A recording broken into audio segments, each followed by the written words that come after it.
bem-vindos a mais um episódio de E aí, professor? Olá, Martin. Oi, Walter. Você vai bem? Sim, Continuando. sim. Temos bastante coisa para fazer, então vamos começar. E interessantemente, nós continuamos com o João. Sim. Eu espero que neste episódio nós consigamos concluir É? aquilo que temos a dizer e então voltar com aquilo que está acontecendo no mundo. Mas eu tenho certeza que todo mundo está sendo abençoado, porque eu sei que eu fui estudando a palavra de Deus. Não há nada melhor do que estudar a palavra de Vamos Deus. abrir com uma palavra de oração. Nosso Pai Celeste, nós te agradecemos de novo por mais uma oportunidade de conversar sobre essas coisas e nós pedimos, portanto, que tu abençoes nossa conversa, ilumine nossa mente com o teu Espírito Santo. Obrigado por tudo, em nome de Amém. Jesus. Amém. Muito bem. Vamos voltar para o Evangelho de João. Vamos ler mais uma vez alguns versos, apenas para contextualizar. Esta é a terceira parte da série Apenas para os Teus Ouvidos.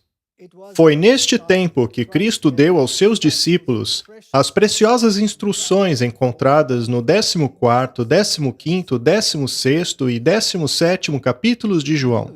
Ele sabia que precisavam ter instrução especial, pois a menos que o poder divino fosse combinado com o esforço humano, o futuro trabalho deles fracassaria. Ele estava prestes a ser separado deles. Eles não mais o teriam como conselheiro visível, que assumia a responsabilidade em todos os assuntos. Eles precisavam ser instruídos, pois se deixassem o agente divino fora de seus esforços, eles não cumpririam a obra que lhe foi designada. Em todo o ministério deles, no qual abençoariam a humanidade, deveriam construir sobre um Cristo divino. Isso é poderoso. Um Cristo divino. Um Cristo divino. Então, um Cristo, Jesus Cristo, o Deus. Exato. Uma grande obra deve ser concluída hoje. O Espírito Santo deve trabalhar através dos agentes humanos. A parceria entre Deus e os trabalhadores deve ser mantida. O homem trabalha porque Deus trabalha nele. Toda eficiência e poder é de Deus. Ainda assim, Deus arranjou as coisas de forma que toda responsabilidade fica com o instrumento humano. Estas são as condições da parceria. Homens devem mover-se entre homens, fazendo uma obra divina. Deus planeja que eles tenham poder do alto, mas se eles falharem em buscar esse poder, se eles negligenciarem melhorar os meios pelos quais Deus providenciou para que atingissem a norma maior, eles falharão em erguer a humanidade caída. Essa é uma tarefa muito importante, Martin. Deus incumbiu a humanidade a preciosa tarefa de proclamar o Evangelho. Mas se isso for feito apenas com a força humana, aí é um problema. É que nem quando nós estudamos os pães e peixes. Sim, Quem que fez a multiplicação? Cristo.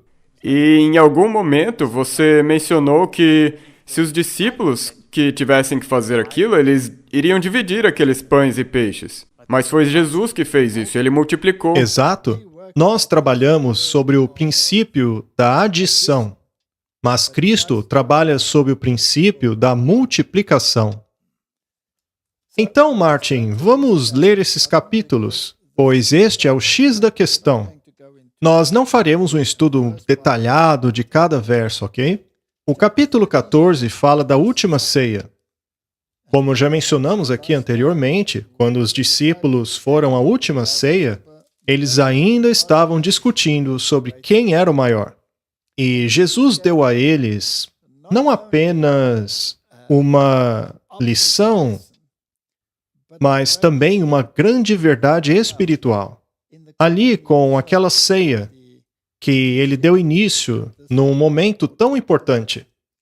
Hoje estaremos falando a respeito do que aconteceu com Judas e sobre como essa história se desdobrou. Então, os discípulos haviam se reunido e estavam discutindo sobre quem era o maior. E Jesus, por outro lado, mostrou a eles que deveriam ser servos uns dos outros. Mas ele também mostrou que um deles haveria de ser um traidor.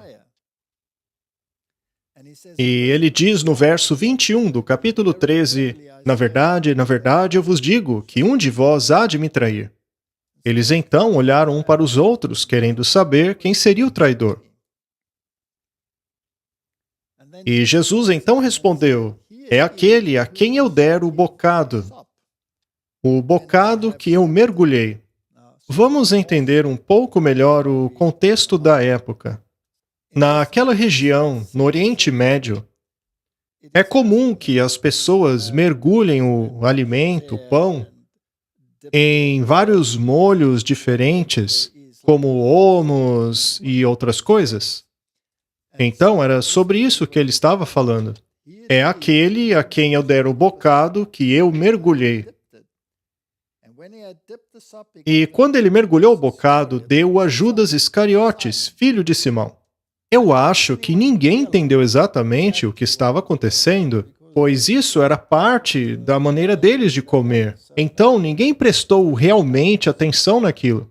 Mas então aconteceu o seguinte, e após o bocado, entrou nele Satanás. E então disse Jesus, o que tu fazes, faze-o depressa.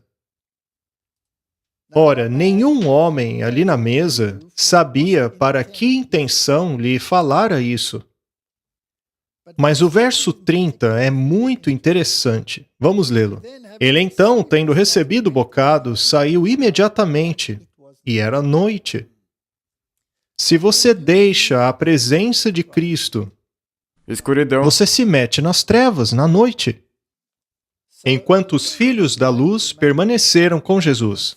Agora vamos do verso 31 em diante, que aliás é um parágrafo novo. Na minha Bíblia, esta palavra está em negrito, o que significa que no original, este é um novo parágrafo. Agora Judas já tinha ido embora. O que tiveres que fazer, faça-o depressa. Você não vai mudar de ideia? Você já passou do ponto da sua aprovação? Então, vá logo. E ele saiu nas trevas. E, portanto, tendo ele saído, disse Jesus, agora é glorificado o Filho do Homem, e Deus é glorificado nele. Agora havia chegado a hora em que ele estaria lidando com as últimas questões. Ele tinha o seu último grupo de fiéis em volta dele. E aí se seguem as lições mais preciosas, que são muito importantes para nós hoje. Se Deus é glorificado nele, também Deus o glorificará em si mesmo, e imediatamente o glorificará nele. Filhinhos, ainda por um pouco eu estou convosco. Vós me buscareis, e como eu disse aos judeus, para onde eu vou, vós não podeis ir. Eu também agora vos digo.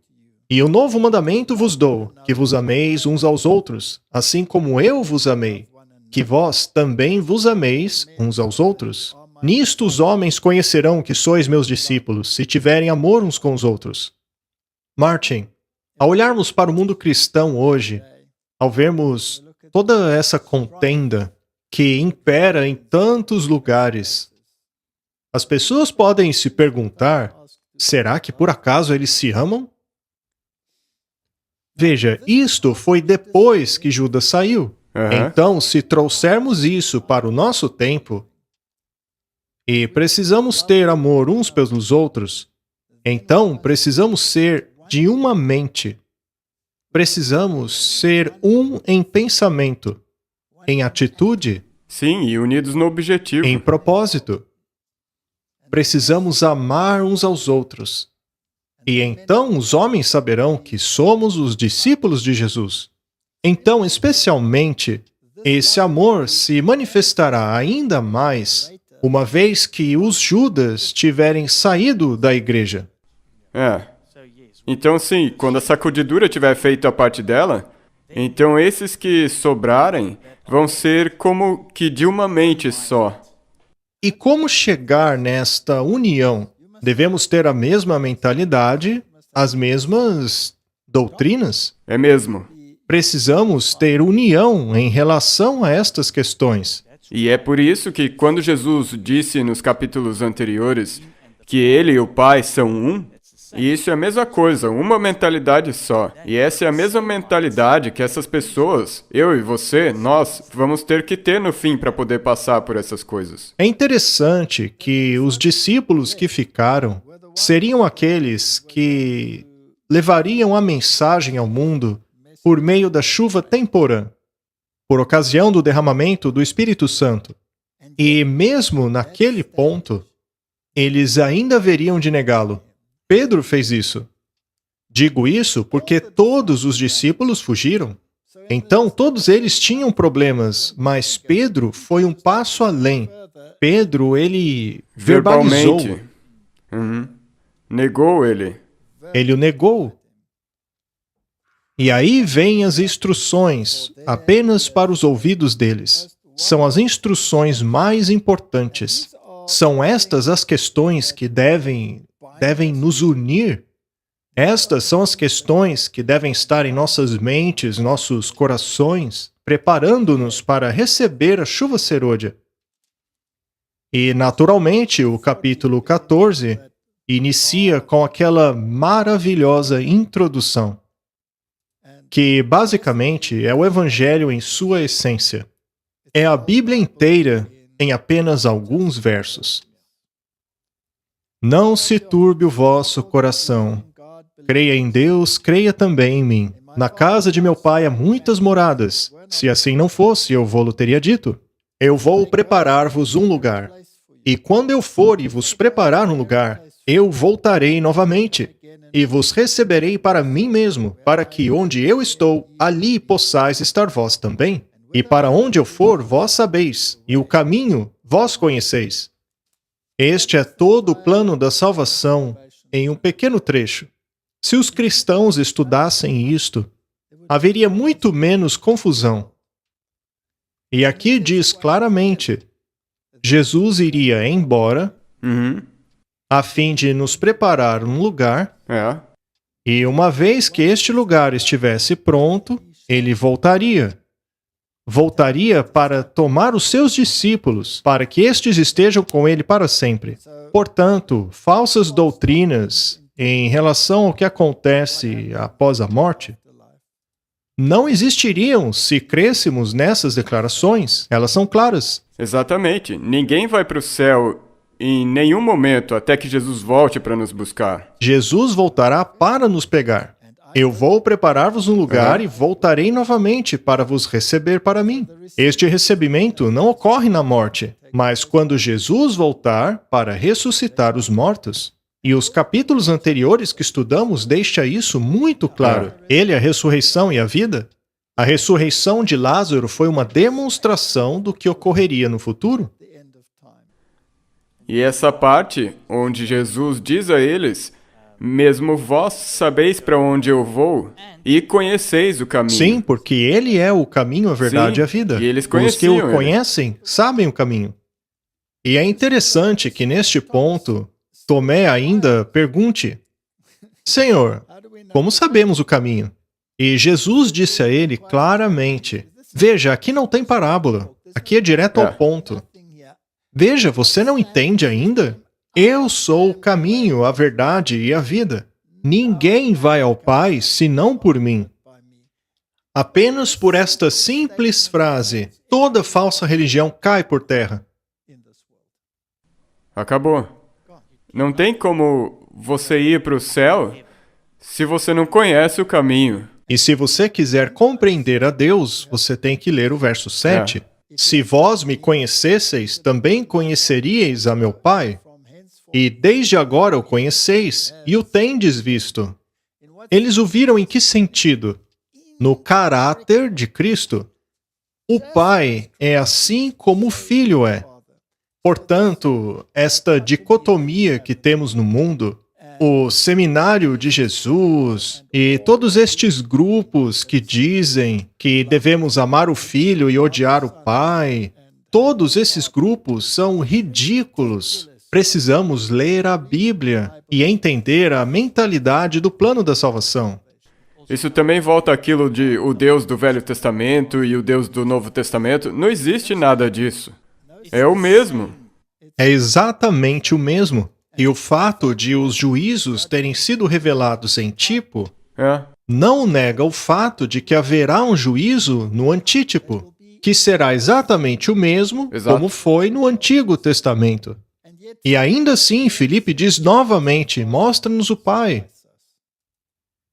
E Jesus respondeu: há tanto tempo que estou convosco e ainda não me conheces, Filipe? Quem tem visto a mim, tem visto o Pai. E como então tu dizes: mostra-nos o Pai? Esta dicotomia de pensamento que prevalece no mundo hoje desapareceria se as pessoas estudassem esse capítulo. E este pensamento está muito vivo nos dias de hoje. É inacreditável. O catolicismo vai ainda mais longe do que isso. Ela diz que ninguém vai ao Pai senão pelo Filho, e ninguém vai ao Filho senão por Maria. Que coisa ridícula! Onde está isso na Bíblia? Em lugar nenhum. Não crês tu que eu estou no Pai e que o Pai está em mim? As palavras que eu vos digo, não as digo de mim mesmo, mas o Pai, que permanece em mim, é quem faz as obras. Crede-me que estou no Pai e o Pai em mim. Ou se não, crede-me por causa das obras em si. E então ele faz uma incrível promessa. Em verdade vos digo, aquele que crê em mim também fará as obras que eu faço, e fará maiores obras do que estas, porque eu vou para o meu Pai. Ninguém pode fazer obras maiores do que Deus, Martin. Ninguém pode fazer obra maior do que abrir os olhos a um cego de nascença. Sendo assim, como compreender corretamente este verso? vai ter uma ampla aplicação. Exato. A obra seria maior Sim. em extensão, em alcance, pois Cristo pregou localmente, mas os discípulos pregariam mundialmente. Imagine o poder atrelado à mensagem. Naquele primeiro século, depois de Cristo, todo mundo havia sido alcançado, Sim. até mesmo a China. Ao voltarmos para a história da China e analisarmos os seus escritos, os seus símbolos, todo o evangelho está inserido ali. É maravilhoso. Mas então eles voltaram atrás, voltaram com os seus métodos antigos. Eu tenho certeza que Deus irá reavivar esta memória nos dias em que vivemos. Portanto, nações como o Japão, a China e todas as demais, em que o Evangelho de Cristo basicamente foi obliterado mais uma vez, e largamente por causa da ação dos jesuítas. Aham. Um dia essas pessoas terão que responder pelo que fizeram com o Evangelho de Cristo. Verso 13. E tudo quanto pedirdes em meu nome, eu o farei, para que o Pai possa ser glorificado no Filho. Isso aqui é outro exemplo que foi desconstruído e distorcido. Qualquer coisa no nome dele significa qualquer coisa em harmonia com o caráter dele, que é um caráter abnegado. Qualquer coisa que você peça em termos de sua necessidade de espalhar o evangelho a outros, será respondido por Deus. Sim, se a sua mentalidade for a mesma de Jesus e do Pai, então aquilo que você pedir estará alinhado com a mentalidade deles. Correto? Muito bem. O verso 15 também é um novo parágrafo e diz assim: se vós me amais, guardai os meus mandamentos. Agora, se isso daqui é uma instrução direta de Jesus para os discípulos que estavam sendo enviados para pregar para o mundo inteiro, então quão é importante esse mandamento? Isto era uma coisa absolutamente essencial para que recebessem a chuva temporã. Sendo assim, o quão é importante para nós para recebermos a chuva serôdia? Exatamente a mesma. Ali diz se, ou seja, condicional, correto? Sim, você tem uma escolha. Se me amais, guardai meus mandamentos. E, ou seja, uma consequência agora, Aham. um resultado. E eu orarei ao Pai, e ele vos dará outro consolador, para que ele possa habitar convosco para sempre. Sendo assim, Martin, qual é a condição para recebermos o Consolador? Guardar os mandamentos. Não resta dúvidas quanto a isso. Sem dúvidas. Como podem então os cristãos dizer que os mandamentos foram anulados e tudo o que precisamos hoje é do Espírito Santo? É impossível. Impossível. Totalmente impossível. Isso acaba negando toda uma religião que é extremamente grande no mundo hoje. Ele então nos diz e qualifica quem é este Consolador. O Espírito da Verdade, que o mundo não pode receber, porque não o vê, não conhece, mas vós o conheceis, porque ele habita convosco e estará em vós. Qual é a condição, então, para que o Espírito Santo habite em você? Guardar os mandamentos. É preciso conhecer a Sim. Cristo e guardar os seus mandamentos. Amá-lo é simples. É só isso. Não é nenhum bicho de 7 cabeças. Podemos separar a lei do Evangelho? Não, não mesmo. Claro que não. Eu não vos deixarei sem consolo. Eu voltarei para vós. Ainda um pouco e o mundo não me verá mais, mas vós me vereis, porque eu vivo, e vós vivereis também. A nossa vida está ligada à vida de Cristo. E assim como ele foi obediente, nós também precisamos ser. Naquele dia sabereis que eu estou no meu Pai, e vós em mim, e eu em vós.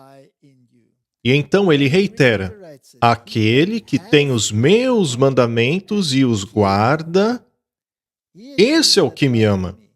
E aquele que me ama será amado de meu Pai, e eu amarei e me manifestarei a ele.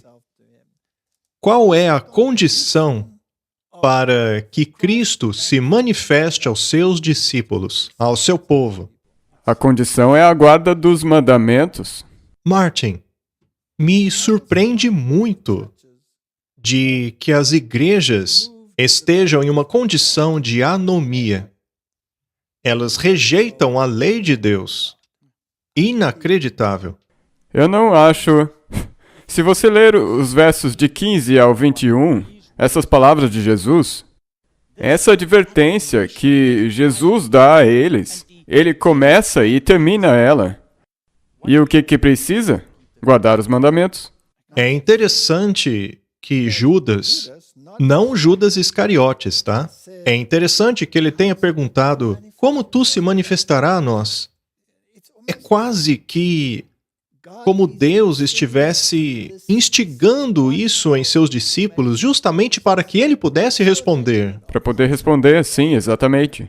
Como antes, Tomé estava confuso e perguntando toda hora. E agora o Judas, o que não era o Iscariotes, pergunta a mesma coisa. Isso mostra que tipo de professor era Jesus. E na resposta ele diz a ele: se alguém me ama, ele guardará as minhas palavras. Agora ele utilizou o termo palavras. Ele guardará as minhas palavras e o meu Pai o amará. Iremos a ele e faremos nossa morada nele. É interessante que está no plural aqui, nós iremos. Então, devemos guardar os mandamentos e acreditar nas suas palavras. Quando o Filho do Homem vier, ele achará fé na terra? É uma pergunta que ele fez. É uma pergunta. Quando olhamos para as várias denominações hoje, quantas delas têm, por exemplo, abraçado o evolucionismo? Eu acho que a maioria. A maioria aceitou. Há ainda alguns batistas que creem no criacionismo. Os adventistas, é claro, acreditam no criacionismo. A Igreja Católica, por outro lado, nega o criacionismo. Ela não apenas criou, mas tem propagado a teoria do Big Bang através da influência dos jesuítas. É uma situação muito triste que aqueles que aparentemente possuem o poder dentro do cristianismo estejam negando o criacionismo.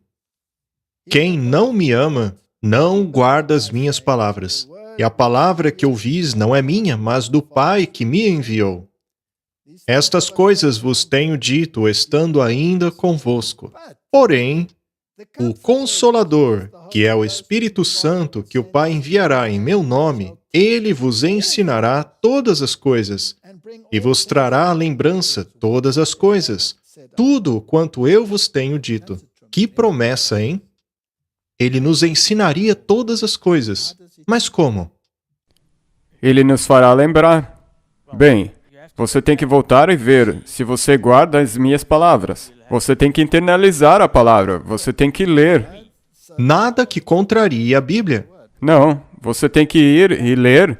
E se você ler isso que você leu, ele te ajudará a lembrar. E se você não leu? Então você não tem como lembrar. Então você não vai lembrar? É simples assim.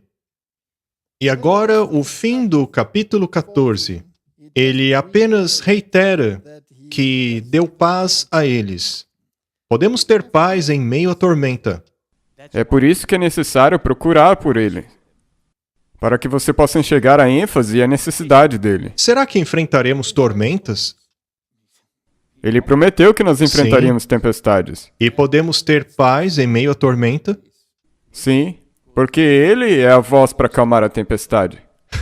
Se você parar para pensar, Jesus dormiu em meio a uma terrível tempestade, não é? E o discípulo perguntou: Senhor, você não se importa? Estamos morrendo, o senhor não se importa? Como pode dormir em uma situação dessas? Nós não nos sentimos do mesmo jeito quando tudo está dando errado e tem vários problemas. Nós também perguntamos se Jesus não se importa. Mas o fato de ele estar dormindo no barco deveria nos acalmar. Exatamente. Agora que tocamos no assunto do Espírito Santo, esta é mais uma citação do Espírito de profecia. A natureza do Espírito Santo é um mistério.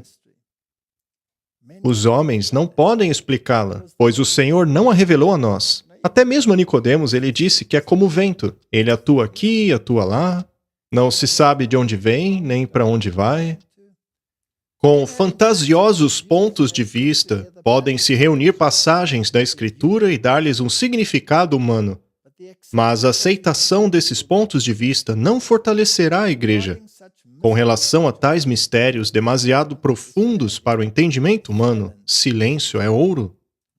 Por que estamos falando sobre o Espírito Santo?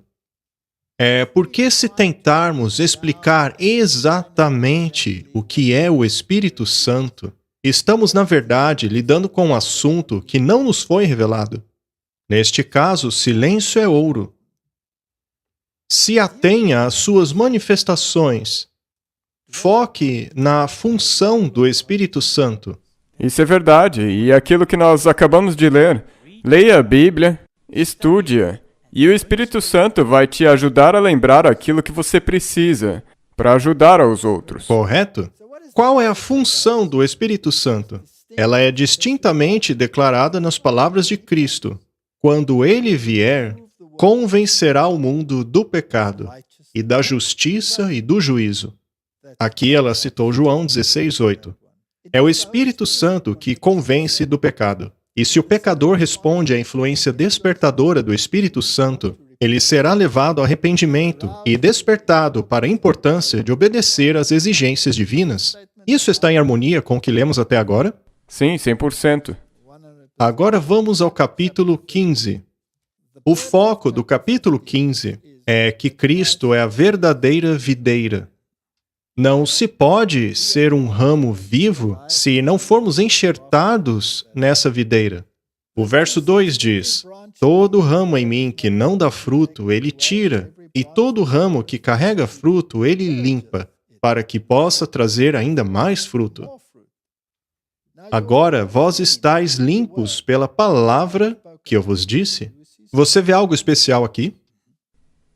A palavra. Não se pode ignorá-la. Não. Você não pode abandonar isso daqui e depois decidir andar pelo Espírito. Isso é importantíssimo, porque o diabo é simplesmente o mestre em separar a palavra das ações. Permanecei em mim e eu em vós. Como fazemos isso? Permanecendo na palavra dele. E aí renderemos frutos. Eu sou a videira, vós sois os ramos. Quem permanece em mim e eu nele, esse dá muito fruto, porque sem mim nada podeis fazer. Mais uma vez, isso aqui nos mostra que não somos os bonzões. Não podemos nada em nossa própria força. Precisamos do apoio do Espírito Santo. Sem ele, nosso esforço é inútil. Verso 7.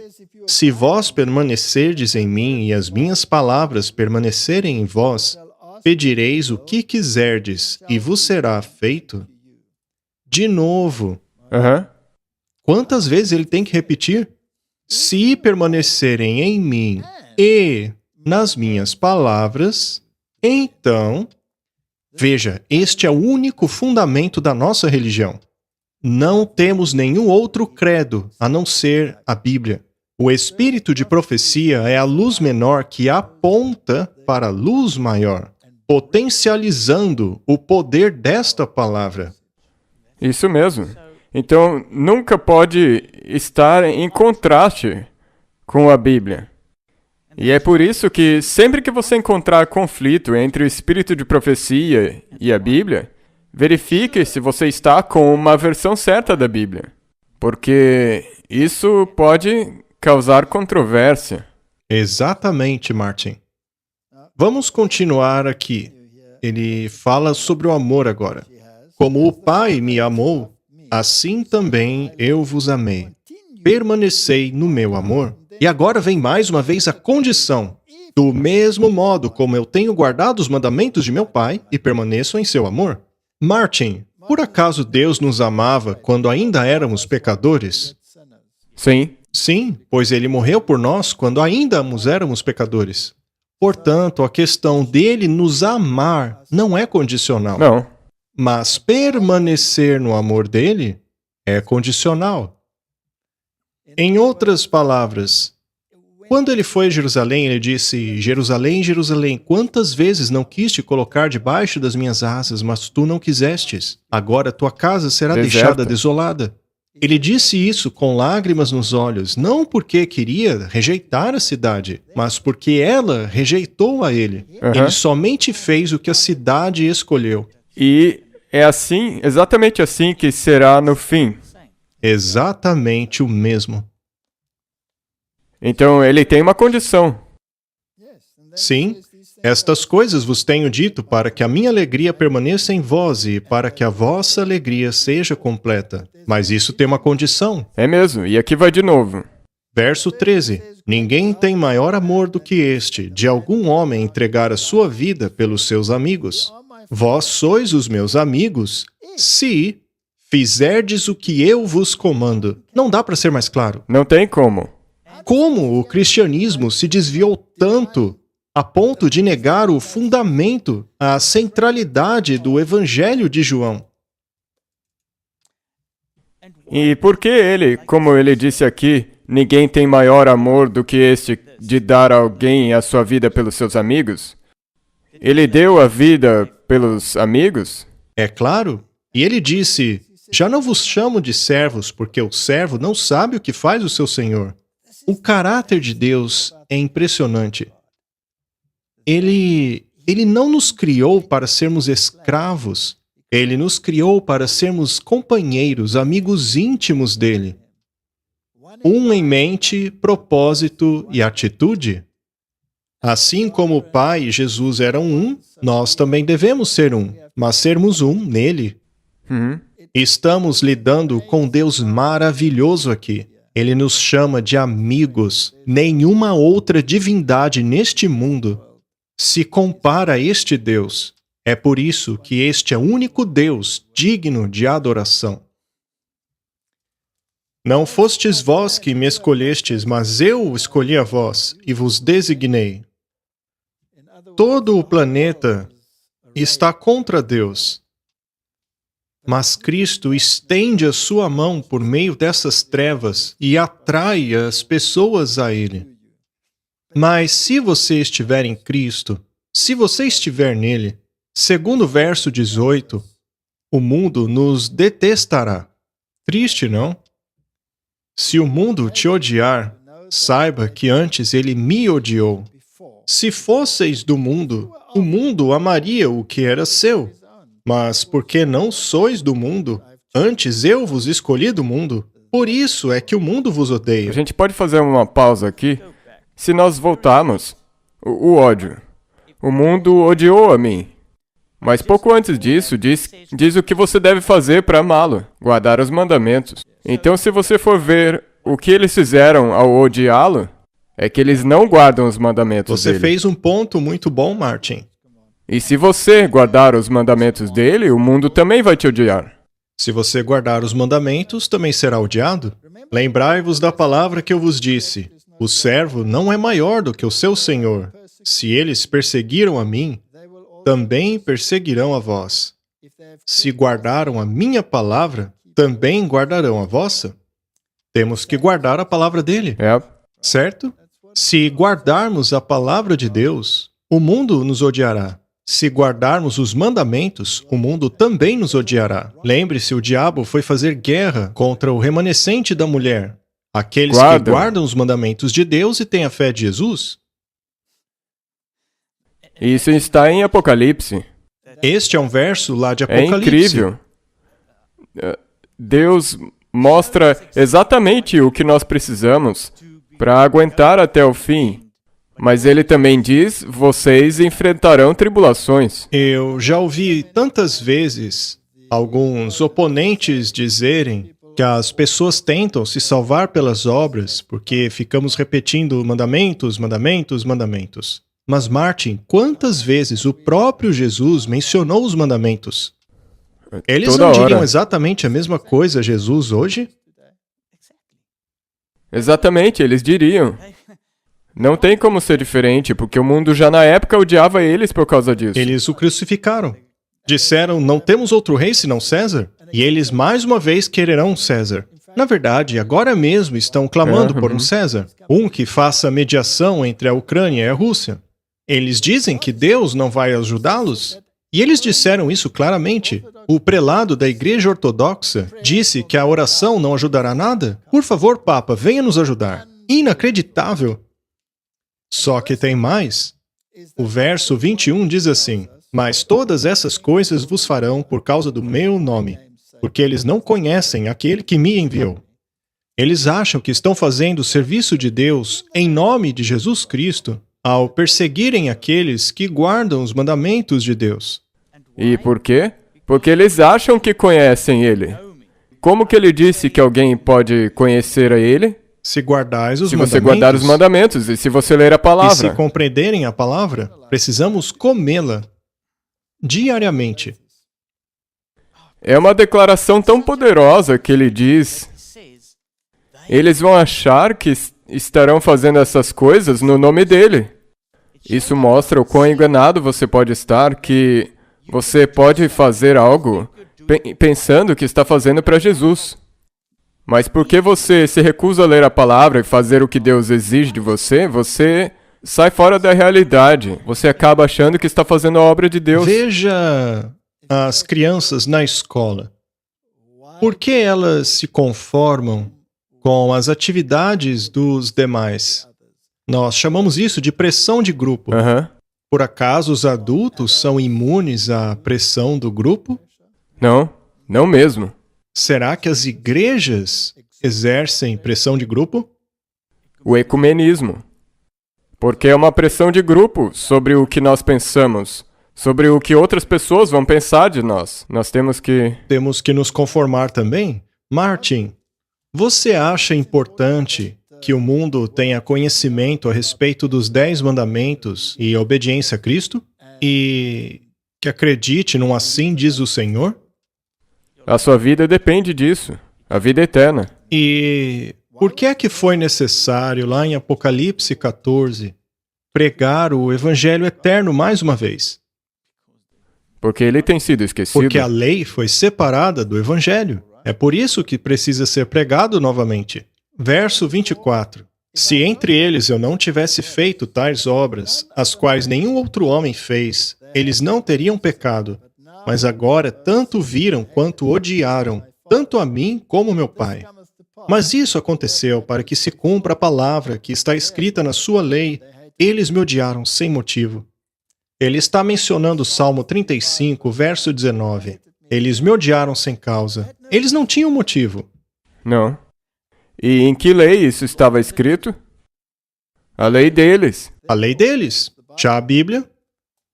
Eles a tinham à disposição deles, mas rejeitaram os princípios dela. É? Porém, há muitas poréns na Bíblia, não é? Porém, quando vier o Consolador, que eu vos enviarei da parte do Pai, o Espírito da verdade, que procede do Pai, ele dará testemunho de mim. E vós também dareis testemunho, porque estáis comigo desde o princípio. Há uma série de testemunhas. Uma delas é o Espírito Santo, que testemunharia de Jesus. Aham. Martin, eu não quero mudar de assunto aqui, mas só uma pergunta. Para que eu possa testificar de você, eu preciso ser uma outra pessoa, não é? Sim. Vamos parar por aí. E vós também dareis testemunho, porque estáis comigo desde o princípio. O Espírito Santo testemunharia, convenceria o coração, e os discípulos também testemunhariam. E se entrarmos em harmonia com o que acabamos de ler, então nos tornamos discípulos de Cristo. E se eu puder relembrar, você não terá uma desculpa. Porque assim como aconteceu com eles, tudo estava escrito na lei dele. E nós recebemos isso em nossas À mãos. lei e ao testemunho. Se não falarem de acordo com esta palavra, não há luz neles. E agora vamos para o capítulo 16. E mais uma vez ele reitera no verso 2: Eles vos expulsarão das sinagogas. Sim, vem a hora em que todo que vos matar julgará prestar um serviço a Deus. Você acha que é importante sabermos disso, especialmente no tempo em que vivemos? Sim, porque nós estamos rumando nessa direção a passos muito largos. Não estamos repetindo a história? O que se aplica aqui se aplica a nós. E se estudarmos estes capítulos em oração e os internalizarmos, isso não nos fortaleceria para o conflito que está a seguir? Exatamente, porque como você mencionou antes, Jesus está no barco. Então, quando a tempestade vier, em vez de se perguntar, não te importas? Você tem que entender que ele está ali porque ele se importa. Correto? E do verso 7 em diante, lemos mais a respeito do Espírito Santo. Todavia digo-vos a verdade, convém-vos que eu vá, porque se eu não for, o Consolador não virá a vós. Mas se eu for, eu vô-lo enviarei. Quem seria enviado por Jesus? Ele enviaria alguém para representá-lo? É mesmo? E quando ele vier, convencerá o mundo do pecado e da justiça e do juízo. Estas são 3 coisas importantes? Bem, ao olharmos para o mundo hoje, quando oram pelo Espírito Santo, pelo que oram? Por poder. Poder. Eles querem poder. Mas este Espírito Santo aqui convenceria o mundo do pecado. Seremos convencidos de nosso pecado. E qual é o contraste do pecado? Justiça, A justiça. A lei. E por acaso o mundo hoje gosta da lei de Deus? Muitos. E qual é a definição de pecado? Transgressão da lei. Transgressão da lei. Martin, é isso que o Espírito Santo faria para convencer o mundo do pecado? Justiça e juízo. Seria isso que o Espírito Santo está fazendo na maioria das igrejas cristãs de hoje? Não. Não. Ele só dá poder. É uma religião baseada em poder. É como uma droga. E também, muitas vezes, tentam conectar isso com prosperidade. Martin, você saiu desse círculo, não é? Não faz muito tempo que você estava nesse ambiente? Por acaso foi agradável quando você descobriu que a verdadeira função do Espírito Santo era convencer você de seus pecados? No começo, não. Não mesmo. Mas conforme você cresce, você passa a apreciar essa maneira pela qual Deus cuida de você. Se não fosse pelo Espírito Santo te convencendo do pecado, você simplesmente continuaria. Você ia continuar sua vida e nem se importaria com isso. Muito bem, o verso 9 traz um detalhe interessante. Do pecado, porque eles não creem em mim. Temos aí mais uma definição de pecado. Pecado é não crer em Jesus Cristo. Interessante, não? Aham. Mas é claro, você só pode ser culpado disso baseando-se no que ele disse antes. Se eles não tivessem visto as suas obras, não teriam pecado, mas agora que as viram e as rejeitaram, então eles têm pecado. Portanto, se você é convencido pelo Espírito Santo, mas o rejeita, isto se torna pecado. O que também quer dizer que você não creu em Cristo. Da justiça, porque eu vou para o meu Pai e não me vereis mais. Ele vai para o Pai dele. Agora devemos aceitar a justificação pela fé. Pela fé, é mesmo. Este é o sentido do verso 10. O verso 10 trata da justificação pela fé. Essa é a terceira mensagem angélica. E a terceira mensagem angélica está ligada aos mandamentos, em particular ao sábado. Exato, o quarto mandamento. E nós temos verificado isso ao estudarmos essa questão. Não é isso que, segundo Isaías 58, deve ser restaurado? Exatamente. Veja a profundidade destes capítulos. Do juízo, porque o príncipe deste mundo está julgado? Satanás.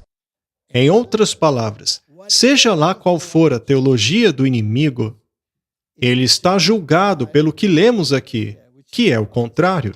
É mesmo. A filosofia do diabo está plenamente clara. Faça o que você quiser. Esta é a lei. É mesmo.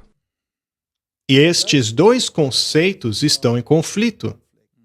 Salvação pelas obras contra salvação pela fé. Portanto, nestes versos nós temos justificação pela fé, temos o julgamento, temos todas essas coisas. E eu tenho certeza que Jesus gostaria de ter explicado com mais detalhes, pois ele disse: tenho muitas coisas a dizer a vocês, mas vocês não podem suportar agora. Eles não estavam prontos. A mente deles ainda aguardava por esse Messias que os libertaria do jugo do exército romano. Verso 13. No entanto, quando ele, o Espírito da verdade, vier, ele vos guiará em toda a verdade. Então, faça uma lista mental do que ele disse aqui.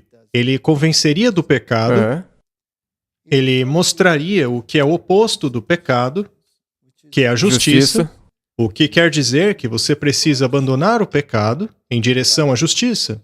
Uma vez que você foi do pecado para a justiça, você então não será mais julgado. Você é salvo pela graça por meio da fé. É isso mesmo. Mas o Espírito Santo ainda tem outros papéis. Ele nos guiará à verdade, já que ele é chamado de o Espírito da verdade. Ele nos guiará a toda a verdade. Jesus não disse que a palavra dele é a verdade? Sim. Sendo assim, não podemos estudar a Bíblia sem o Espírito Santo. Não. Quando eu era um ateu, eu lia a Bíblia. Eu a lia como uma história mitológica. E eu inventava um monte de histórias sobre ela. Eu queria escrever um livro, na verdade, que seria intitulado Os Genes de Gênesis. Seria um livro sobre evolução. E eu sou grato por não ter escrito esse livro, pois seria a coisa mais besta que você pode imaginar, pois o tolo diz em seu coração, não a Deus. Então, ele nos guiará a toda a verdade. E eu sou grato que ele tenha me impedido de escrever aquele livro. Ele me ajudou a ler o livro de Gênesis como ele realmente é. E isso também me traz à mente o quão importante que é que você acredite em cada uma dessas palavras, porque cada uma delas é verdadeira. Não se pode ignorar nada. Nenhuma. Então, quando você ler isso daqui, leia do jeito que está. E acredite, porque é verdade. E quantas pessoas surgem com tantos tipos de próprias invenções a respeito disso?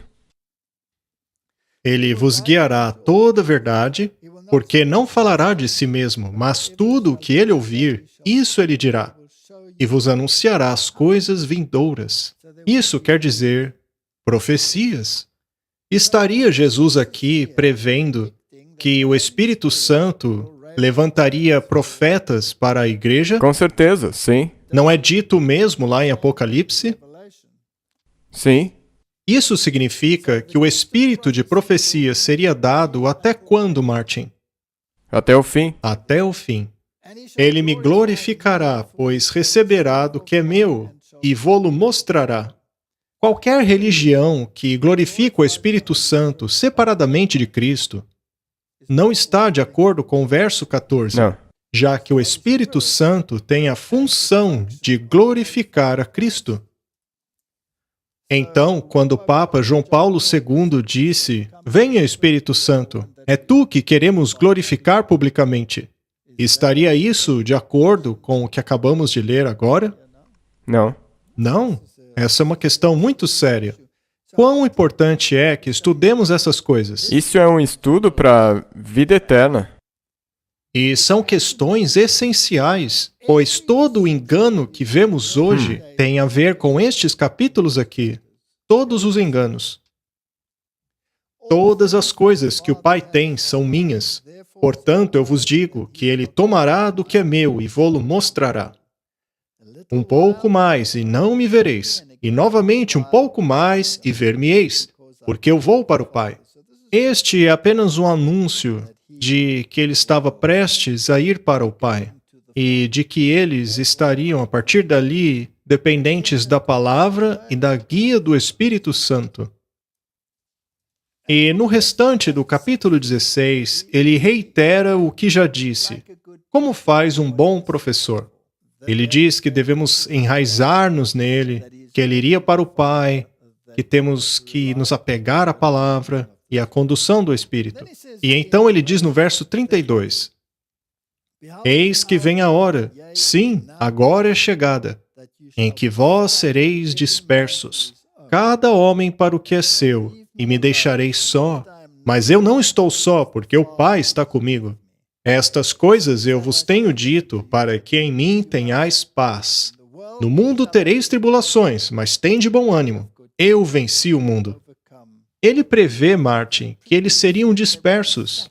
Martin, será que nós deveríamos esperar por uma perseguição e dispersão? Mas tem de bom ânimo? Ele venceu o mundo. Portanto, são estas as coisas que nós deveríamos esperar também. E agora chegamos no último capítulo antes da crucifixão, o capítulo 17. O capítulo 17 é basicamente uma oração. A oração de Jesus aqui é que para aquilo que ele explicou nos outros capítulos, o 13, 14, 15 e 16, estivesse enraizado em seus corações e mentes.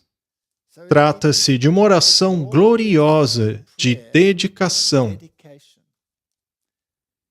Quando pensamos nos tempos em que vivemos, você acha que chegou a hora em que Jesus está fazendo uma gloriosa dedicação àqueles que têm uma mensagem preciosa a apresentar ao mundo? Bem, ele é o nosso intercessor, não é mesmo? Sim. E em breve o tempo de graça terminará. Assim como lhe deste poder sobre toda a carne, para que dê vida eterna a todos os que lhe deste. E esta é a vida eterna, que eles te conheçam, o único Deus verdadeiro, e Jesus Cristo, a quem enviaste. E então ele fala como ele glorificou Deus aqui na terra por meio de sua vida impecável, a sua perfeita obediência, sua perfeita humildade. E agora, ó Pai, glorifica-me contigo mesmo, com aquela glória que eu tinha contigo antes que o mundo existisse. Mais uma vez, isto mostra a eternidade de Cristo. Verso 9. Eu oro por eles, e não oro pelo mundo, mas por aqueles que tu me deste, porque eles são teus. Martin, este mundo nosso, em breve vai acabar. Nós podemos orar pelo mundo. Podemos orar pela conversão do mundo. Mas o mundo vai acabar. Não há solução para este mundo. Assim como os judeus rejeitaram o mundo, assim o mundo rejeitará a Cristo. A nossa oração deve ser para que as pessoas saiam do mundo. Verso 11. E agora eu não estou mais no mundo, mas eles estão no mundo, e eu vou para ti. Pai Santo, guarda em teu próprio nome aqueles que tu me deste, para que eles sejam um, assim como nós somos. Que oração poderosa! Esta unidade aqui, no contexto dos outros capítulos que já lemos, ocorre depois que Judas já saiu da igreja. Nós devemos esperar que esta oração tenha um significado especial nos tempos em que a chuva serôdia seja finalmente derramada. Ele diz claramente: enquanto eu estava com eles no mundo, eu guardava-os em teu nome. Tenho guardado aqueles que tu me deste, e nenhum deles se perdeu, senão filho da perdição, para que a Escritura pudesse se cumprir. Portanto, se nos apegarmos a Cristo, se nos apegarmos à palavra dele, guardando os seus mandamentos, nenhum de nós se perderá. Se nos apropriarmos da justificação pela fé, por meio da fé, então nenhum se perderá. Somente os filhos da perdição, os simpatizantes de Judas, terão que sair. Verso 17. Santifica-os pela tua verdade. Tua palavra é a verdade. Ele então põe mais um selo na verdade em que precisamos nos enraizar na palavra de Deus. E eu queria ler o verso 18 também. Assim como tu me enviaste ao mundo, também eu os enviei ao mundo. Sabe, nós voltamos para o que a nossa tarefa é. Esse é o nosso dever. Assim como o homem que foi enviado para o tanque de Siloé, que significa enviado, aqueles que nasceram cegos e que agora podem ver, também são enviados. E quando foram enviados, foram rejeitados. É mesmo? Não é? Vai acontecer o mesmo conosco. Nós éramos cegos, Deus nos deu a visão espiritual, fomos enviados e seremos rejeitados. Não.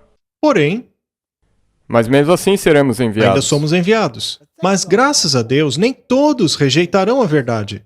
Assim como naquela época, nem todos rejeitaram a mensagem. E agora o verso 20, parágrafo final. É o parágrafo final deste capítulo. Eu oro não somente por estes, mas também por aqueles que pela sua palavra hão de crer em mim. Portanto, aquele Espírito Santo acompanharia o povo de Deus por todos os séculos. E aqui no final, somente para os ouvidos deles, ele conta esta maravilhosa história que as pessoas creriam por meio da palavra dele. Mas a palavra deles estará em unidade com a palavra de Deus, com a palavra de Jesus, porque deve estar em harmonia. É isso que foi dito o tempo todo. Para que todos sejam um, como tu, ó Pai, estás em mim e eu em ti, e também eles sejam um em nós, para que o mundo creia que tu me enviaste. Existe todo tipo de movimento ecumênico hoje em dia. Há vários movimentos de diálogo interreligioso e fraternidades que rejeitam esses princípios básicos sobre os quais falamos aqui. Veja, nós não devemos nos unir em torno do erro.